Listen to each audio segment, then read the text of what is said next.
দর্শক, ইরানের সঙ্গে যুদ্ধ শুরুর দিনই দেশটির সর্বোচ্চ ধর্মীয় নেতা আয়াতুল্লাহ আলী খামেনি সহ শীর্ষ কয়েক ডজন নেতাকে হত্যা করা হয় এমন দাবি করেছে একাধিক আন্তর্জাতিক গণমাধ্যম। প্রতিবেদনে বলা হয়েছে, ইসরায়েল অত্যন্ত গোপন ও পরিকল্পিত এক অভিযানে এই হামলা চালায়। কিন্তু কি দিয়ে এত সুরক্ষিত বাংকারে খামেনিকে হত্যা করা হয়?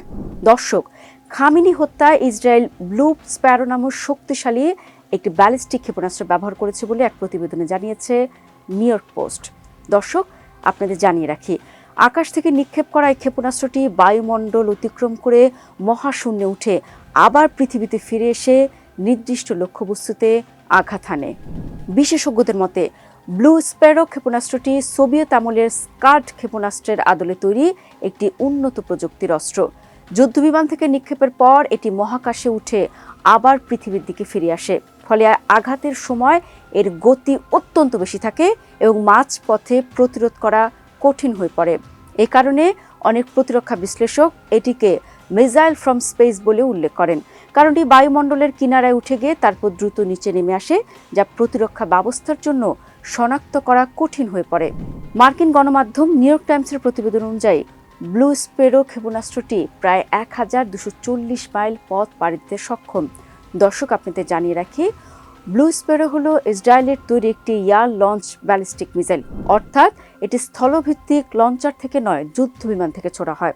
এর আঘাত এতটাই শক্তিশালী যে বিস্ফোরণে ধ্বংসাবশেষ পশ্চিম ইরাক পর্যন্ত গিয়ে পড়েছে বলে দাবি করা হয়েছে। জানা গেছে, গত 28 ফেব্রুয়ারি শনিবার ইরানের রাজধানী তেহরানে এই হামলা চালানো হয়। দিনটি ইসরায়েলের সাপ্তাহিক ছুটির দিন হওয়ায় ইসরায়েলি কর্মকর্তারা এমন একটি ধারণা তৈরি করেছিলেন যে সেনাবাহিনীর কার্যক্রম বন্ধ রয়েছে। এই কৌশলের আড়ালেই আকস্মিক হামলার পরিকল্পনা করা হয়। কিন্তু কিভাবে এই পরিকল্পনা সফল করে ইসরায়েল? দর্শক, ইসরায়েলি প্রতিরক্ষা বাহিনীর এক কর্মকর্তা জানান, হামলার আগে এমন কিছু ছবি ও তথ্য প্রচার করা হয়েছিল যাতে মনে হয় উচ্চপদস্থ কর্মকর্তারা সাপ্তাহিক সাবাত ডিনারের জন্য বাসায় চলে গেছেন। কিন্তু বাস্তবে তারা ছদ্মবেশে পুনরায় সদর দফতরে ফিরে গিয়ে হামলার প্রস্তুতি নেন।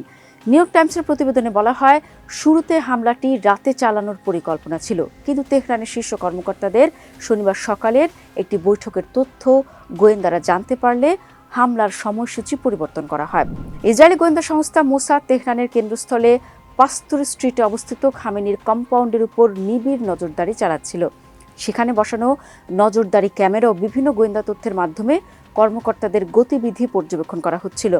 ইরানের স্থানীয় সময় শনিবার সকাল 7:30টার দিকে ইসরায়েল F-15 সহ বিভিন্ন যুদ্ধবিমান প্রস্তুত করে। প্রায় 2 ঘন্টা পর যুদ্ধবিমান থেকে ব্লু স্প্যারো সহ প্রায় 30টি ক্ষেপণাস্ত্র নিক্ষেপ করা হয়, যা সরাসরি খামেনির কম্পাউন্ডকে লক্ষ্য করে আঘাত হানে। প্রতিবেদনে আরও বলা হয়, হামলার সময় খামেনির কম্পাউন্ড এলাকার একাধিক মোবাইল ফোন টাওয়ারের সংযোগ বিচ্ছিন্ন করে দেওয়া হয়েছিল, যাতে কোনো ধরনের আগাম সতর্কবার্তা পৌঁছতে না পারে। ইসরায়েলি কর্মকর্তাদের দাবি, এই হামলায় খামেনি ছাড়াও ইরানের 40 জনের বেশি শীর্ষ নেতা নিহত হয়েছেন।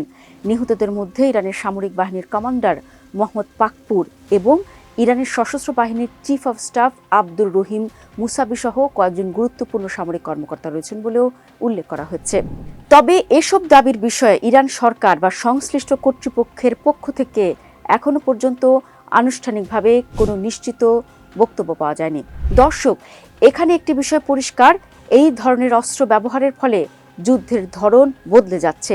ভবিষ্যতে যুদ্ধক্ষেত্র শুধু সীমান্তে সীমাবদ্ধ থাকবে না, বরং দূর থেকে প্রযুক্তি নির্ভর হামলাও বড় ভূমিকা রাখবে।